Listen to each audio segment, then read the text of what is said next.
সবাইকে আমার সালাম, হিন্দু ভাইদের আদাব।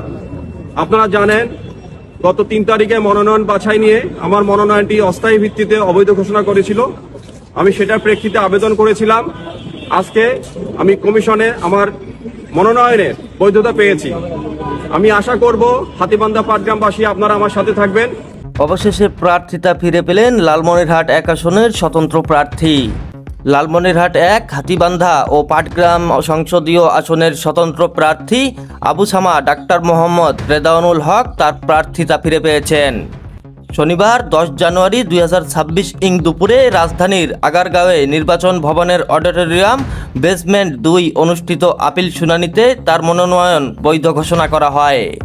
শুনানি শেষে সাংবাদিকদের সঙ্গে কথা বলতে গিয়ে আবু সামা ডাক্তার রেদাউনুল হক বলেন, আমি লালমনিরহাট 1 আসনের স্বতন্ত্র প্রার্থী হিসেবে মনোনয়নপত্র জমা দিয়েছিলাম। যাচাই বাছাইয়ে আমার 1% ভোটারের মধ্যে 6 জনের তথ্য সঠিক পাওয়া গিয়েছে, আর 4 জনের তথ্য পাওয়া যায়নি এবং 4 জন ভোটারকে ভয়ভীতি দেখিয়ে না সূচকে স্বাক্ষর নেওয়া হয়েছিল। আজ বিজ্ঞ আইনজীবীদের সহায়তায় নির্বাচন কমিশন আমার আপিল শুনানি করেছেন এবং নির্বাচন কমিশনাররা আমার প্রার্থিতা বৈধ ঘোষণা করেছেন।